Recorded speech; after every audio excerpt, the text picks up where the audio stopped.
Hello, everyone. Thank you for joining us. We're going to get started now. Welcome to this event. It's on mediation ground rules, to be or not to be. So I'd like to start off by just telling you a little bit about Mediate Guru, as I know a lot of you probably haven't joined us before. Mediate Guru is a social initiative led by members across the globe. The aim of our organization is to bridge the gap between the public and litigation. We are creating a social awareness campaign showcasing mediation as the future. And we've successfully conducted a range of successful webinars with mediators and lawyers across the globe. We are an international family growing each day, and we strive to provide you the best lecture series so that you can add value to your legal studies and career. So I'm now going to introduce our esteemed guest for today, Ms. Kathleen Ruan-Leedy. She is a bi-coastal mediator, and she practices currently in New York. Her diverse mediation career has spanned 12 years mediating in private practice and in court, and she mediates on a wide range of issues, including divorce, employment, business, small claims, and workplace issues.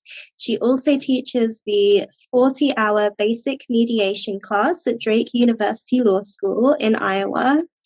And she's been selected to author a chapter on mediation in a book about divorce entitled Worry-Free Divorce. She's also participated in numerous live radio talk shows, including one for Impact Makers Radio entitled The Magic of Mediating Through Tough Issues, and another for a Seattle radio station called Why Mediation. So she has a wealth of experience and she's here to share it with us today. We're very lucky to have her. And without further ado, I'm going to pass over to Kathleen, who will talk to us all about mediation ground rules and why we should or shouldn't have them. And please remember that you can leave your questions in the chat below, and I'll be monitoring them very closely. We will have a good question and answer session at the end. So thank you, and over to you, Kathleen. Thank you, and good morning from a sleepy New York City. I'd like to again thank Mediate Guru for having me present. I think the initiative they have is absolutely fantastic as we get to come before the world and explain how mediation works for us as we practice and what is important as well. And I'd like to thank Phoebe for being my moderator. I'm looking forward to our hour together. And I'd also like to give a shout out, as we say in the States, to Dick Hawkins from Drake University Law School as a past dean of the law school. Him and I trained together with the basic mediation class, and I welcome him to the presentation as well. And hopefully someday he will be presenting as well to all to listen.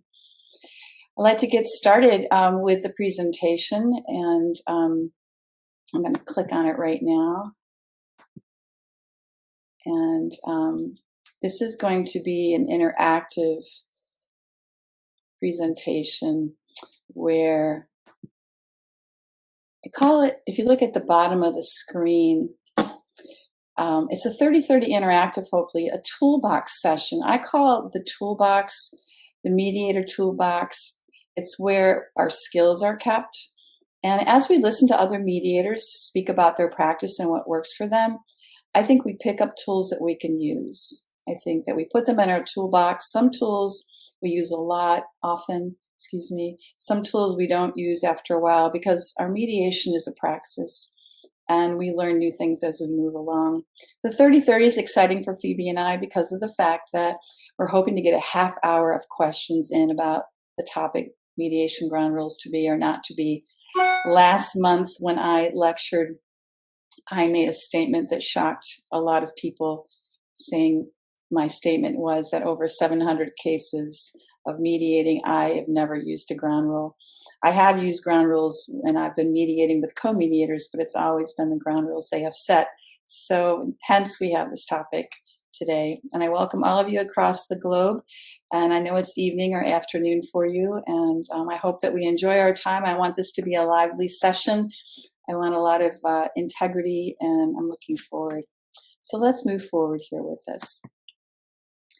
I dedicate my mediation to my daughters. They help me with all my slide presentations, and they're the ones that demanded that I start a new career, and it became mediation.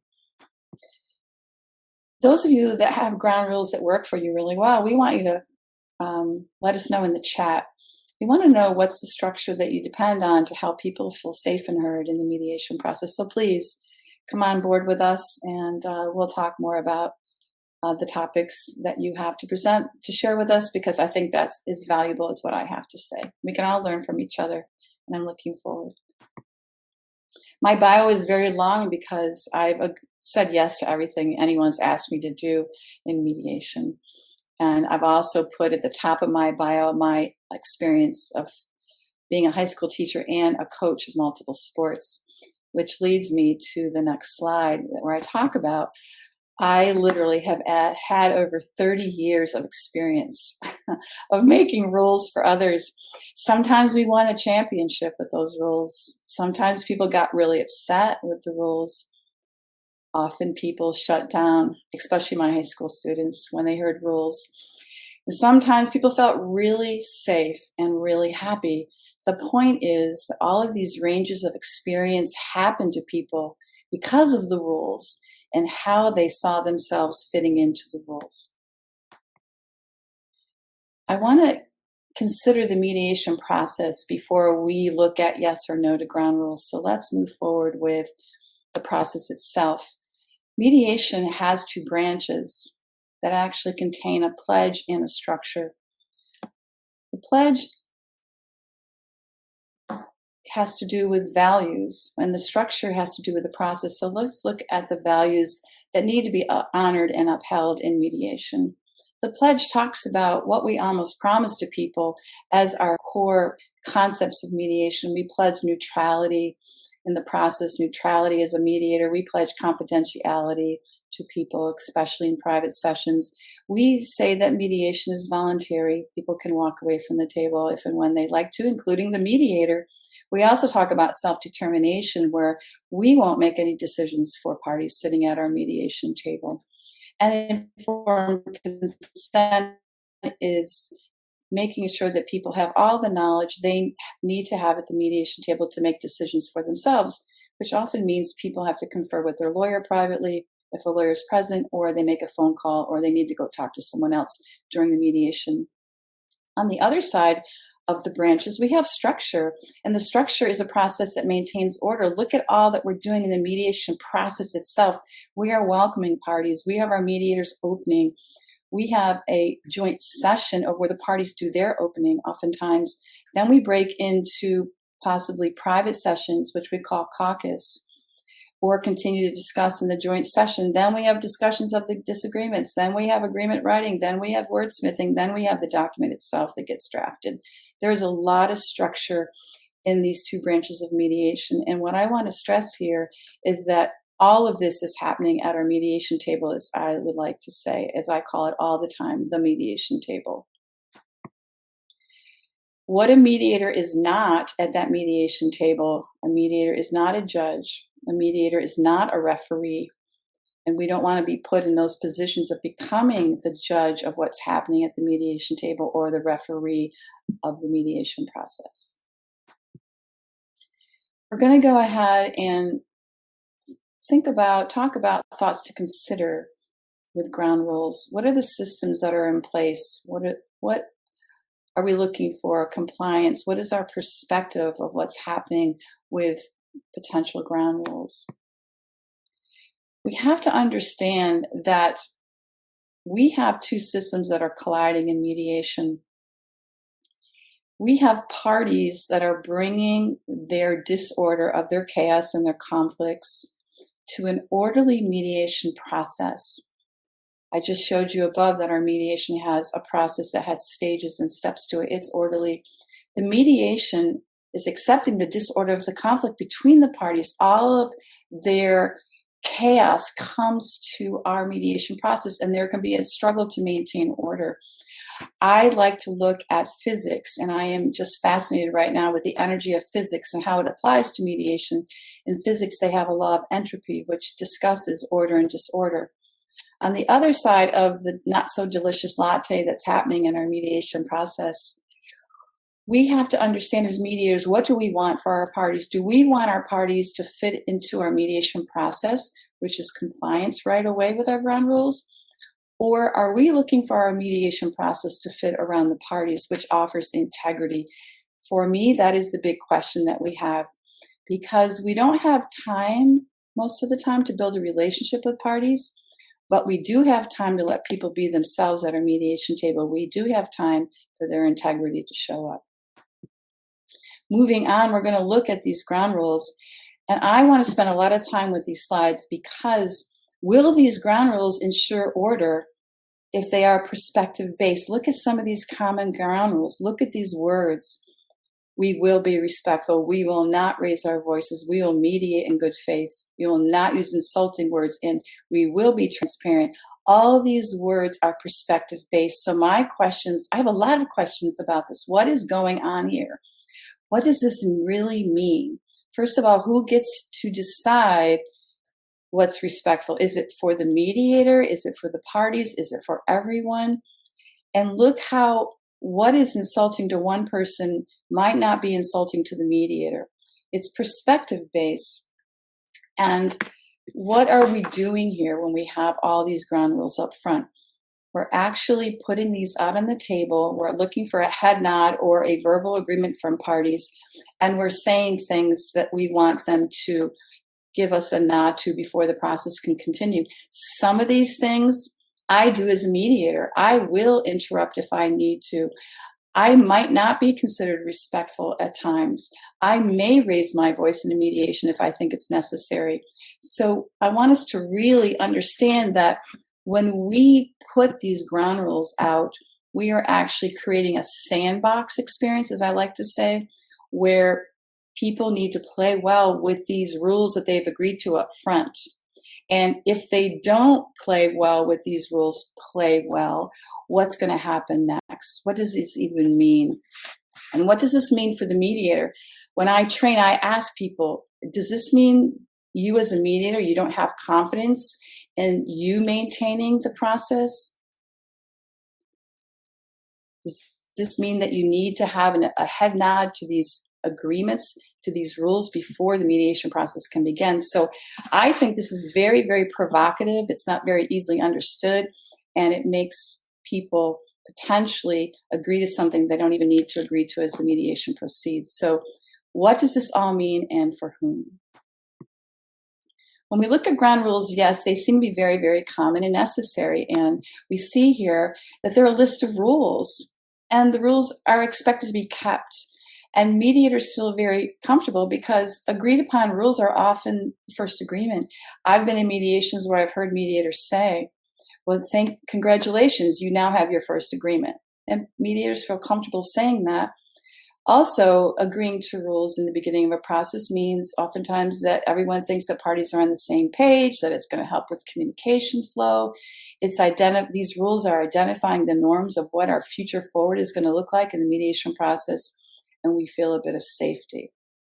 So that's what we're laying out and feeling as mediators and parties oftentimes. And then what happens when the ground rules get broken? What happens when someone raises their voice, when someone interrupts? Now we have a role change.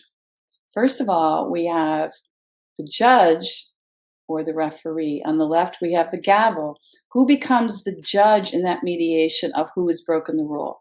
Who's raised their voice too high? Who's decided the voice was raised? Who's decided what a full interruption is? And then after it's been judged that a ground rule has been violated, who now becomes the referee of that? Oftentimes, it's the mediator that becomes the referee. Do you want to become the referee? Because now in that moment, somebody has to hold fast that ground rule that was agreed to in the beginning of the mediation. As we move forward, the next, as I talk about this, is super important. When someone violates a ground rule, what is done next? As a mediator, are you going to ignore that? Do you correct them? Are you going to pause the mediation? Are you going to move it to a private session? Are you going to be taking a break? Are you going to give someone a stare or interrupt them? So the next moment, which is the moment, what is the mediator going to do? Number one, and here's a list of options. Secondly, how do you do it? What's your tone? What's your style? How are you going to do this when a ground rule is broken? As we move to the next slide, I want us to understand that the saying yes to the ground rules ends up with a potential dilemma. And we want to be very, very careful about entering into a dilemma, because that dilemma that we've had, if I just go back a slide, that dilemma in here makes this moment. And what happens with this moment now, we've introduced another moment of disorder into the mediation that the parties didn't bring with their issues. This moment of disorder has happened because a mediator ground rule was broken. You want to really consider that importantly. The overview number 2 to talk about is the concepts of mediation before we say yes or no to ground rules, because mediation was formed to give power to the people.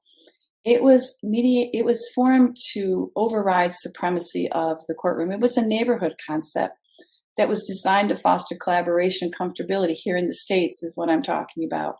Mediation, it's not the courtroom. When people were to come to the table willingly to discuss the conflicts, to set aside the competitive nature of the courtroom, to restore their humanity in being able to make decisions among themselves. Mediation was formed here in the States to be a process-based, not a rule-based process. And it was designed to invite people's bravery, their transparency, and their integrity. Regardless of the intentions of ground rules, rules can be a form of supremacy. Even though it wasn't our intention, it was our intention to keep structure. Rules are a form of supremacy. So let's look at ground rules. No. Let's consider not having ground rules. Let's consider holding the space. Let's consider maintaining the order organically. Let's look at what that looks like to me. The next slide shows about maintaining order organically and holding the space in the mediation process, because I'm going to tell you, as a mediator, you already have the skills to maintain order. The process is maintaining order for you. And because of that, a mediator, you want to remind people of what stage they're in the mediation, even if there's a disruption.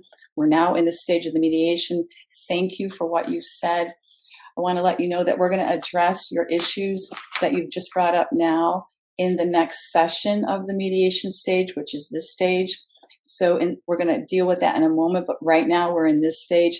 Letting people know what stage of the mediation that they're in is going to keep the structure and safety and the order for the mediation process, even if an emotionally charged moment happens. Holding the space means that you're totally present, especially when someone gets really upset. You're not going to try to fix that for them. You are going to summarize. You're going to thank them for what you've heard, and you're going to deal with it if it's in the right stage of the mediation, or you're going to push it forward down the line if it needs to be addressed in another stage of the mediation. Thirdly, on the bottom, keeping order in the mediation and structure also means to memorialize agreements along the way. I always have a separate sheet of paper, a legal size yellow sheet of paper. It's my only yellow piece of paper in the mediation process. And I write agreements in capital letters at the top. And when we move along in the mediation, if I hear an agreement, I will stop the mediation and capture that agreement with permission of both sides. And I will write it down for all to see. Memorializing an agreement, which is a linear process, is very important, because the mediation process that you're in is swirling around with all of these energies, all of this conflict, all of this chaos, which I'm going to show you in a little bit in a moment. So don't try to fix things. Understand that you already have the skill set that you need to keep order and structure in the mediation without putting ground rules up front. This is how I see my mediation that I practice in a rough draft form that was done by my daughter. And if you look at inside the red square, this is a rough draft of my practice. And the red circle here is the space that the mediator is holding with your style, confidence, and courage. Inside that red space on the left-hand diagram is everything that's happening in the mediation process. It is all of these swirling energies in all of these three different realms, which I think are the most important: the physical realm, the emotional realm of the parties, and the mental realm. We have to understand that these realms are impacting the parties at the table. They're impacting you as the mediator as well, emotionally, pragmatically, and the physical space and how you're using it. And also everything that these parties are saying are going onto the mediation table. So all of these swirling energies are present at the mediation table as well. On the right side of this slide is basically we zoomed into what's happening in the physical realm as we gather and process information, as we are asking open and closed-ended questions to get more mental information as we're going into private sessions, as we're summarizing. The very outside of the zoom in are all the skills that mediators bring to their mediation table, whether they're life skills or they've been developed in the mediation process. A lot of these skills can be honed in the mediation process because sometimes, as you see here on the right, is the word silence. Are you using silence at your mediation table? Do you use it well? If not, you can practice that in your mediation by using silence. So this skill set right here around the whole outside, what we learn in life and what we develop in mediation is what we bring to the mediation table as mediators. And these skills are what holds the space in the mediation, especially when someone gets upset. The next slide shows you a Venn diagram of the specific skills as I see them that are necessary that I use to hold the space. And again, we've zoomed in on gathering and processing the information. And I basically teach that these skills embrace parties as they are in the mediation. So right here, they're all broken down. And you can see that as we gather and process information, one of the skills that we use is paraphrasing. Another skill that we use is reframing. Another skill that we use is just maintaining our professionalism no matter what we hear. Another skill that we use is giving directives sometimes. Another skill that we use is reiteration, saying exactly what the parties have said to us as we summarize when we hear their information. So these are the toolbox skills that hold the process steady in a mediation and through the stages, including when someone gets disruptive. So my focus here in this presentation is what's next. And the magic question is simply to ask the person when there's a disruption, what do they need? So let's go through it. This is how I see why I don't use ground rules and why I think that I would want you to think about no ground rules or less ground rules. Someone gets upset. Someone raises their voice. Someone interrupts too many times. Someone bursts out with an emotion and they say something. The first thing we always do in our mediator skill set is that we clarify. I, as your mediator, heard you say this. Then we show gratitude. Thank you for your integrity. Thank you for your honesty. Thank you very much for making that clear. On a scale of 1 out of 10, I can see that's a 10 out of 10 of importance for you.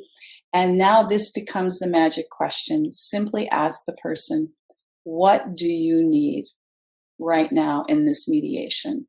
right here, right now. What do you need? They're going to tell you what they need.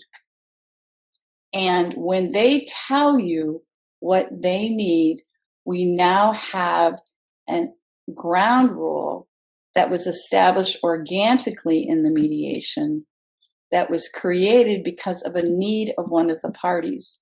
We don't have a ground rule that was broken, that caused disorder because it was set up in the beginning of the mediation that we have to deal with. We have a ground rule that we're setting up because someone truly needs it. So in that moment that's organic, we have now potentially created a ground rule for the person. And this is what is really important. And the mediation then can continue with authenticity and someone's needs being met.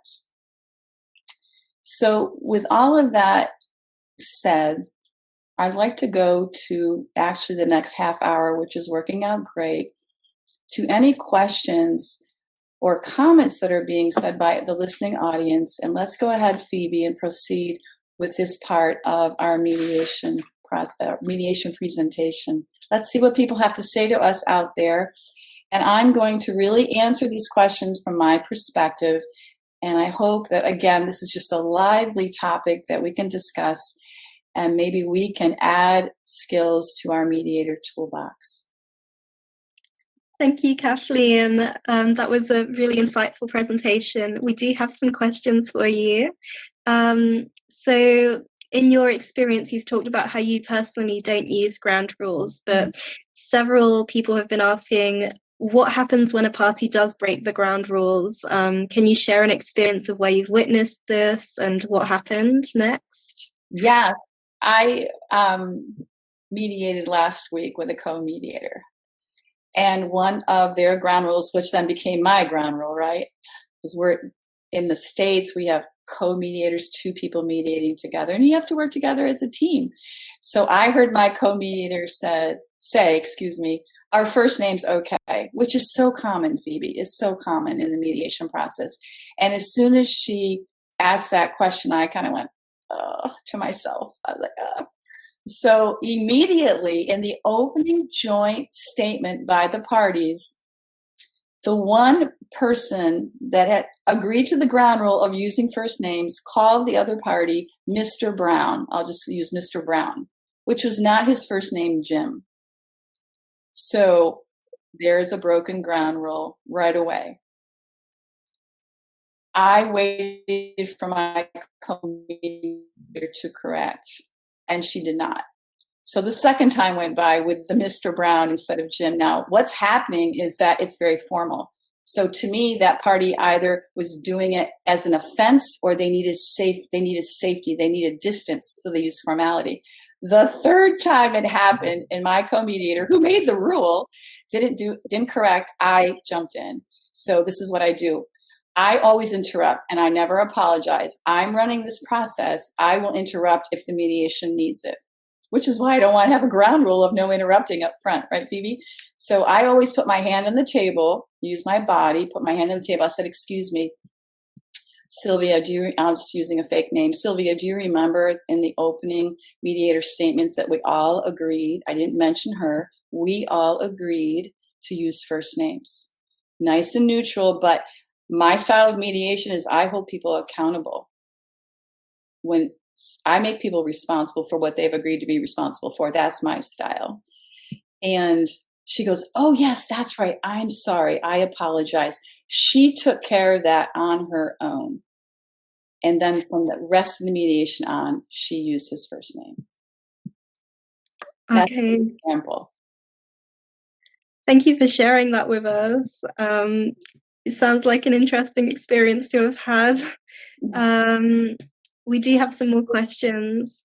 So people have asked, sometimes we see that one party in particular is very inflexible and has kind of a dogmatic approach. And what is the solution to this problem if we don't introduce ground rules?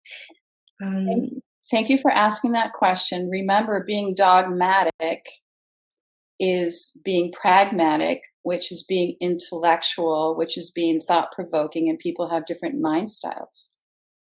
I'm the kind of person, Phoebe, I can come up with 13 solutions in 60 seconds. Be a person that's more pragmatic than that can't think that fast. We have to recognize that style as a mediator. When someone's dogmatic in my mediation, which actually happened in a mock role play that I did on Sunday over on the West Coast as well, I thank a person for that. I thank a person for their consistency, for their integrity, that they've never wavered. And I say things, I rate it on a scale of 1 out of 10. You are 10 out of 10 still set in this position. And I thank you for your consistency. You want to keep every person valued in a mediation, and you want to keep all of your comments nice and high with all the good compliments of life. You don't want to bring someone down into negativity because they're presenting their integrity at the mediation table. We want someone's integrity at our mediation table. That's how good agreements get made. Okay, thank you. Thank you for your answer. We have another kind of more general question, not so much about ground rules. So the question is, what does the mediator do when the parties agree to settle, but after agreeing to settle, they don't want to follow through with the signing of the agreement, the execution of the agreement? Yeah, that's a train wreck. Does this happen very often, by the way? When you have a high percentage rate, it does not, of agreement, it does not. When you don't have a high agreement percentage rate, it happens a lot. And it happens, I think, because there was lack of clarification throughout the mediation. I clarify everything, Phoebe. I clarify if I see someone's face turn red. I say something like, well, you sound very happy, but I just saw your face turn red, so please help me understand what's happening. I clarify everything. So remember I said earlier in the presentation that stay within the stage of the mediation. So when someone decides not to have an agreement in the stage of the mediation where we're finalizing agreement, I say this: thank you for making it clear that you both or one of you does not want to sign this right now. We are going to go back to the stage of the mediation where we discuss this issue. So we're going to go ahead and back up for a while. We're going to see what that does. Mediation is not microwave science. I thank you very much for making it clear that you're not ready to sign this. Signing this agreement is very important that it's done right. So I keep it nice and high. I'm not avoiding anything. I'm not making anyone the bad guy. I'm just going straight into the heat, as I call it, straight into that moment, which is staying present, which I talked about, and that's how you stay present.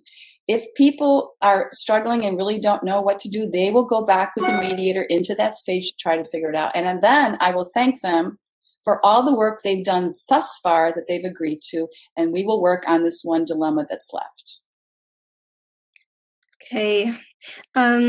Some people, they're asking, if we do choose to use mediation ground rules, what is a good way to keep track of them, and also to make sure that they're used?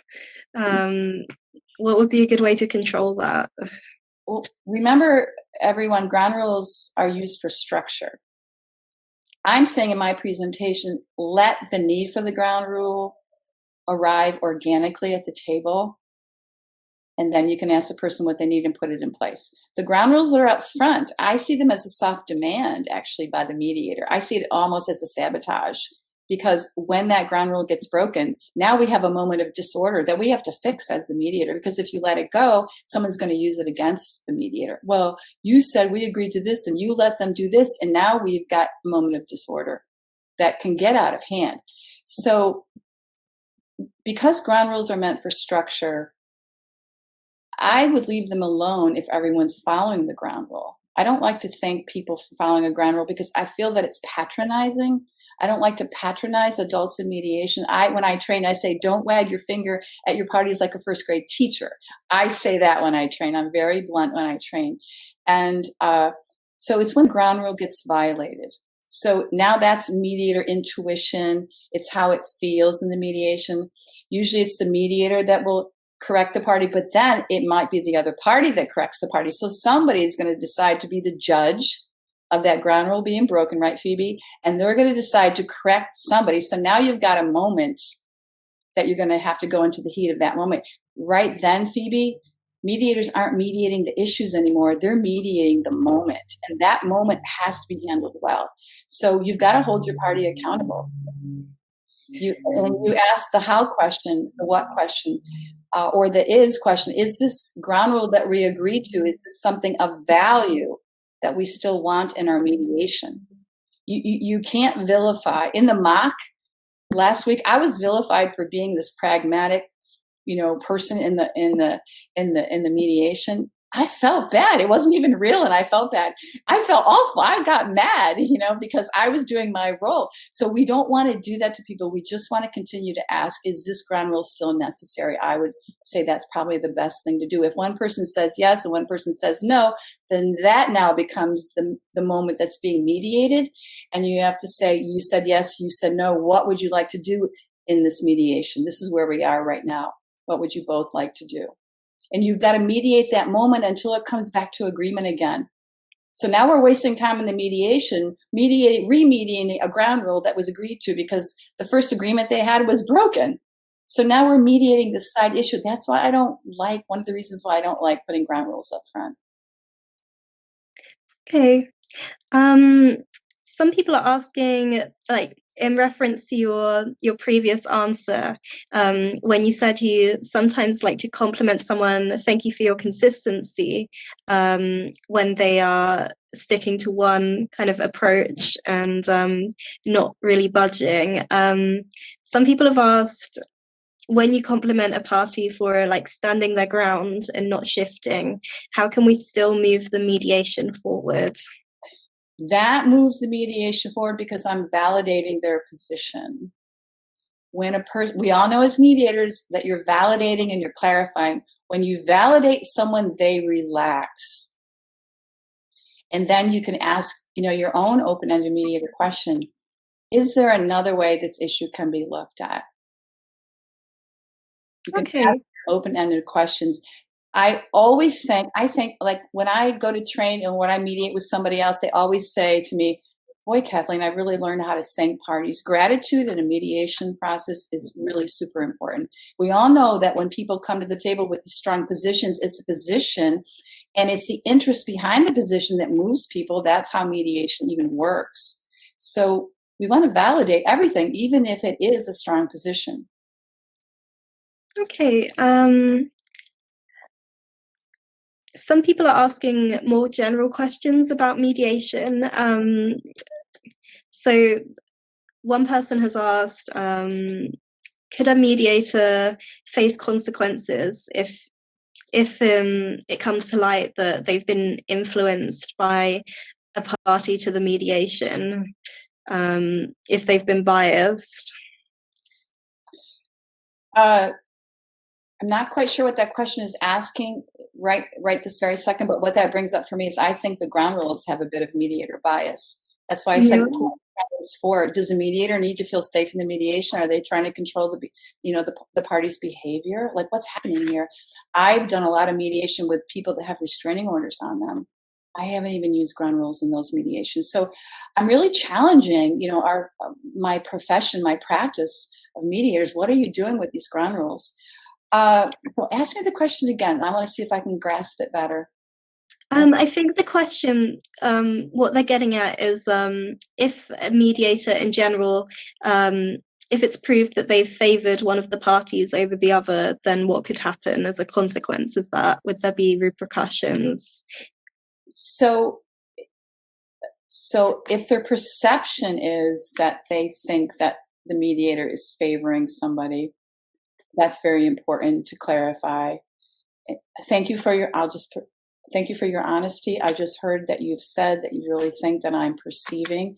And as your mediator, one of your mediators, I need to understand how that is for you. And please tell me. That needs to be very important. But then that needs to be discussed as well.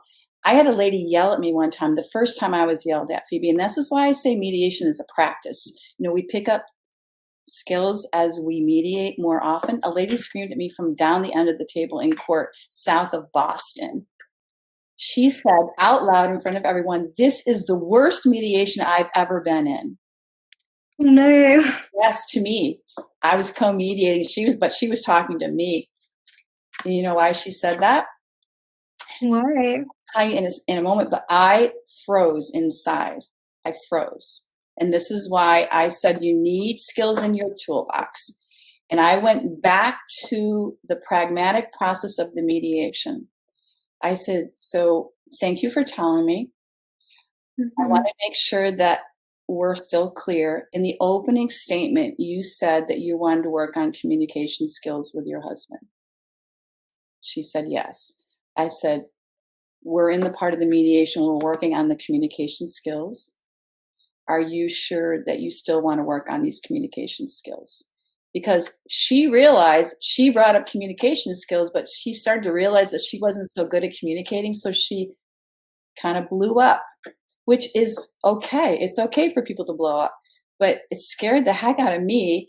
But I calmly reminded her of what she put out on that mediation table, which is why I'm saying I make people responsible.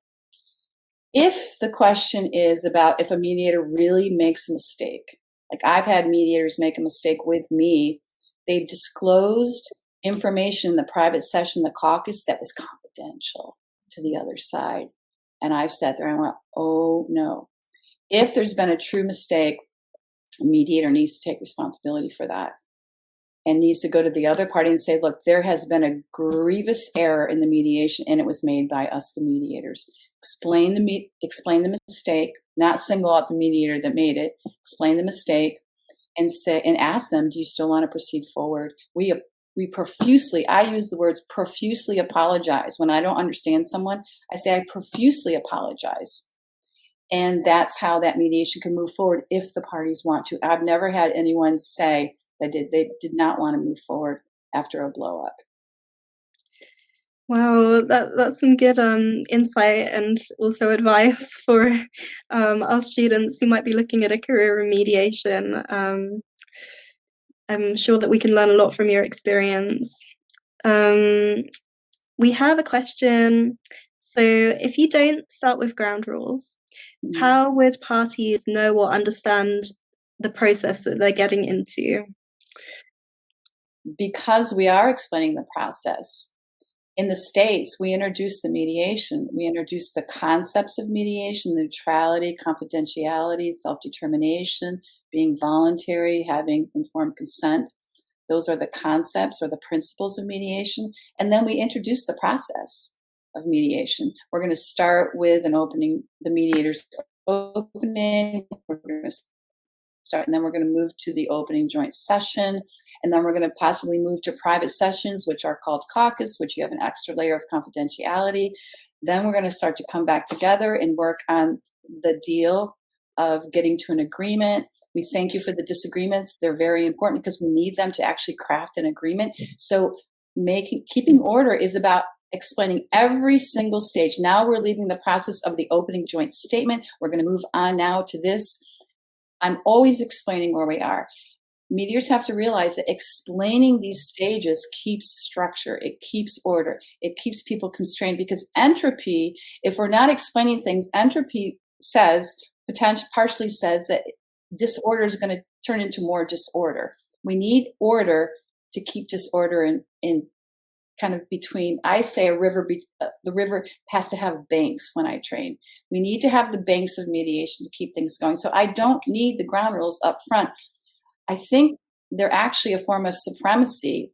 And again, like I said, they're making a sandbox where if someone erupts when they get upset, guess what? They don't belong in our mediation sandbox, because we've already said you can't raise your voice. So now I already know as a party sitting there, that's how I communicate. I raise my voice all the time. I'm out. I'm already starting to feel out of a process that's supposed to be inviting me in.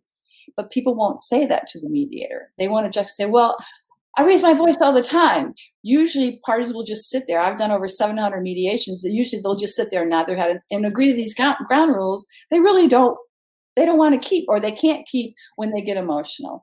And then they become the bad guy, which means the other person becomes the good guy, which means now the other person that's the good guy can manipulate the person that blew up. And we've got all this disorder that's coming into our orderly mediation process because of setting up ground rules. So would you say that if you do use ground rules, there can be a risk of almost treating one party as better than the other party when that party breaks the rule? Yeah. Yes, yeah. Absolutely. There's potential for that. Sometimes people will go, oh, I'm sorry. That's right. I wasn't supposed to do that. They've caught themselves, right? They've held themselves accountable. The bad part comes when the mediator has to hold the person accountable, or when the other party blows up and looks at the mediator and said, they've done that 3 times. How come you haven't corrected them? Now we've got this entity of disorder coming into the mediation that's not about their issues, Phoebe. It's about the ground rule. I just don't want that to pollute. I'm going to use the word pollute my mediation. I just don't want that. Okay. Another question we have is, what happens when you aren't so comfortable with your co-mediator? Have you ever experienced this? Maybe have a slightly different approach to them and it makes things difficult. Yeah, that happens when I train. It happens when I've been a judge of the INADR with Dick Hawkins is part of, that's on the line that I'm going to say hi to again. The mediation tournaments of law school students around the world. It's fantastic. INADR in capital letters. Please look that up. It's a great experience for students, excuse me. That can happen. So one co-mediator can overtalk another co-mediator, right? So what happens is you have to think about it as and what they say, and then you thank your co-mediator for what they've said. You know you have something to say, and you say, and in addition, this is what I, as your co-mediator, would also say. So first of all, is putting in your opinion over top of your co-mediator. When I have a co-mediator that says something that's different than me, or I think it lacks a little bit of graciousness, because I did a lot of training in Atlanta. In the South, we have the Southern charm kind of thing going on. So if I think something is a little less than gracious, I'll say, and the other side of that coin is, I'll take a stand for what I think is important as a co-mediator. And what's happening is us two co-mediators being different, but yet working together, is actually modeling for the parties at the mediation table that are probably different and need to learn to work together as well. So what we do as co-mediators can model for the parties. And we want to be a positive role model for them. That's a good way of looking at things. That's a good answer. Someone's asked, is it more difficult when you don't use ground rules? Can it be more difficult to manage situations where one party blatantly insults the other party or something similar happens? I have the magic question for that. There are some questions and skills in mediation that I consider mastery skills. This is a mastery question. When that happens, I put my hand on the table and I say, excuse me, I'm going to interrupt. And I use my body language and I use my tone. I get a bit stern, right? Use my tone. And I'm going to address what's happening at the mediation table. There's some words that have just been used that may have been difficult to hear. We've got some voices raised right now. I want to, as your mediator, I say that a lot, as your mediator. I use it all the time because I'm reminding them of process when I say as your mediator. I'm reminding them of who I am. I say, are you both comfortable speaking to each other this way? And they're going to say yes, or they're going to say no, or one person's going to say yes and one person's going to say no. And then I say, well, what would you like to do? Because you said yes and you said no. What would you both like to do? That's one skill. That's a mastery skill. It works every single time that I've used it. Number 2, I will summarize what people say. Sometimes when someone is really strong and powerful, I'll say to them, I'm going to summarize what I just heard you say, and I would like you to look right at me. When I want to divert someone's attention from the other party, if someone's been really strong and powerful, I'll ask them to look at me. Right now, as your mediator, I'm going to ask you to look at me. I'm going to summarize what they said, and then I'm going to look at the other party, and I'm going to say, how is that for you to hear? That is a powerful question. The person that said the awful, insulting things, supposedly, they know they said it. It's on the mediation table. Now I'm going to have at that as the mediator. And now I'm going to give the person that had to hear that a chance to speak if they want to. That's how I typically handle that moment.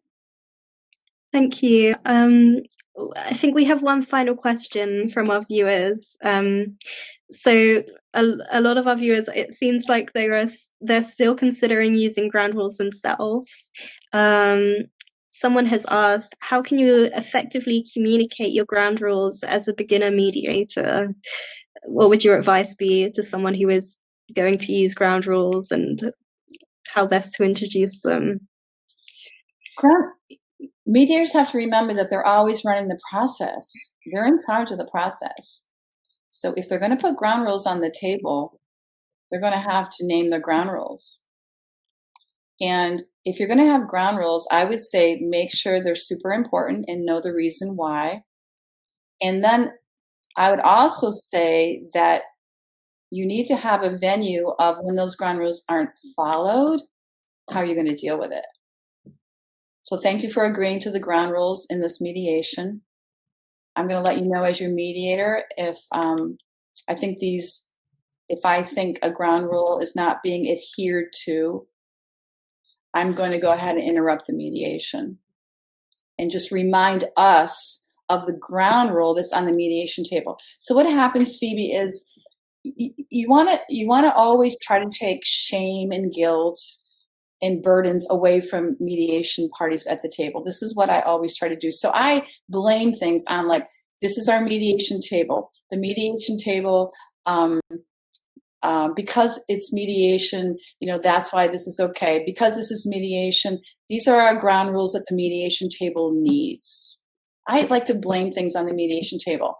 On the other side of the coin, I also say the mediation table has room for all of this. So thank you for that. Thank you for that emotional moment.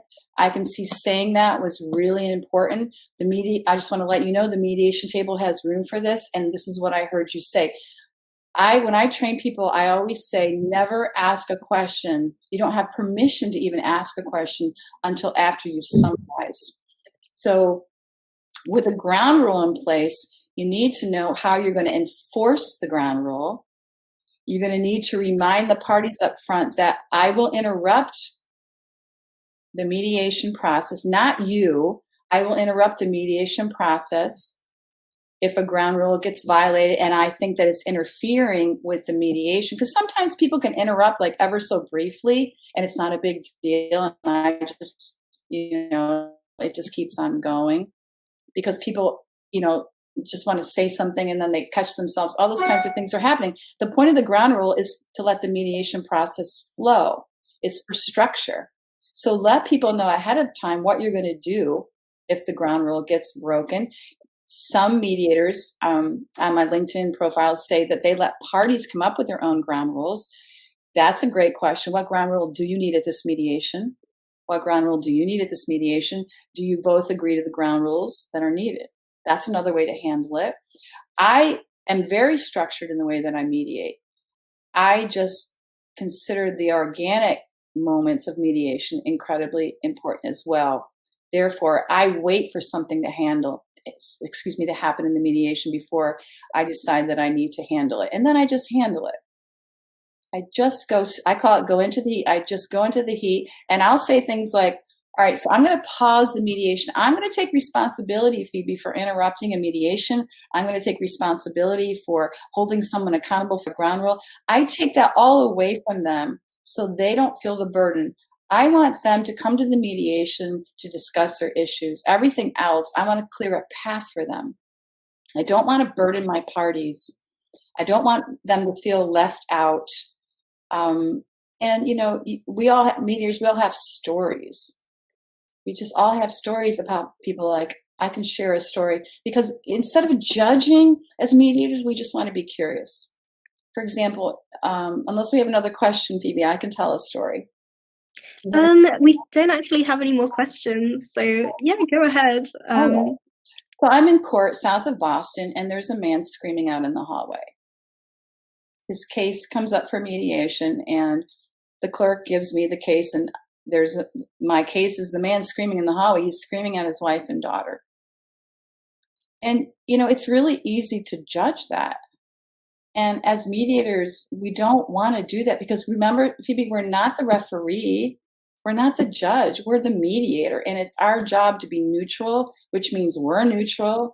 Our process is neutral. We want to approach every person in a neutral way. So I walked up to him and I said, so I'm your mediator. And he said, mediation has never, ever worked. I don't want to do mediation. So if I'm going to stay fully present in that moment, like there's 25 people in the hallway, Phoebe. It's like, oh my gosh. If I'm going to stay fully present in that moment, I'm going to stay fully present in the moment. And I said, so I hear you telling me that your mediations have never, ever worked. I use reiteration a lot because I find that it values people's words, that using their words helps them feel validated. So I use them a lot. And because people are under stress, they don't even realize that they're being reiterated. They just know that someone else is saying their words and they feel validated. He goes, yes, well, he screamed yes. So I just went right into it. I said, I'm a really good mediator. I have blah, blah, blah agreement rate. Would you like to try one more time? And he said, yes. So follow me into the mediation room.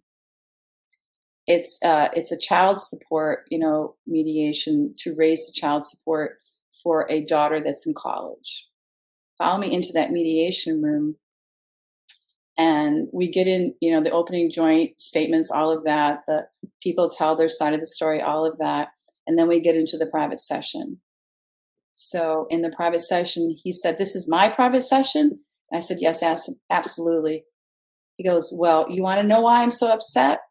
I said, yes. He goes, well, I'm so upset because of this, and this. And he went on to describe a horrific situation that was so horrific. After I summarized what I heard him say, he put his head down on the table and just started weeping. The law student that was observing next to me almost fell out of his chair because after this man described what happened to him via his family, I had to summarize it. And that mediation settled. You know why? Because that man wasn't judged, because he had a chance to be validated, because I really heard him, and because I summarized exactly what he told me. That mediation settled. A screaming man in the hallway to a weeping man in the mediation table to a settled agreement. And that's what I consider a beautiful thing, because I don't think the worst thing that can happen, Phoebe, is someone to storm out of the mediation room, someone to yell and scream and use bad words. I think the worst thing that can happen in a mediation is a party that sits there and is not clarified by the mediator, and a mediator that sits there and does not understand the parties. That is absolutely the worst thing that can happen. Well, that's really eye-opening. I'm sure everyone can learn a lot from that story. Wow. That just sounds like, yeah, an incredible experience. That's mediation, Phoebe. It's magical. People feel validated, they're heard, they're not judged. It's a power to the people. It's not court. It's people coming in, being themselves, and organically trying to work on their problem. They get an agreement. It builds their confidence in life. They can move forward with hope and faith and their due difference as they move forwardly. They can put conflict behind them, and they can have a new chance at doing something differently. And it's what I love about mediation. Thank you so much, Kathleen, for answering all of these very diverse questions. I don't think that we have time for any more today, but I'd just like to thank you. You've been really honest and you've shared your experiences with so much integrity. I think that everyone will be able to learn a lot, especially our students who are just starting out thinking about a career in mediation. So thank you so much for joining us today. And we've also got so much nice feedback in the chat. Everyone's very grateful for your answers. Let me interrupt. Thank you, Phoebe. I love working with you as my moderator. Hope to do it again. Oh, you're very welcome. I love working with you too. So I'd just like to say to everyone who is still with us, thank you for joining us today. If you haven't already, please make sure that you fill out the feedback form so that we can send you your certificates. Also, if you'd like to have any more updates from us with events like this in the future, you can request to join our WhatsApp group. You can email us with the email address on the flyer for which you saw this session advertised on. We also have LinkedIn, Facebook. So please do keep in touch with us. We are also looking for campus ambassadors still in the UK. So if you are a UK law student, please get in touch with me, PM mediateguruuk@gmail.com. So once again, thank you so much for joining us, and we look forward to seeing you again soon, hopefully. Goodbye, and thank you so much, Kathleen. Have a good day.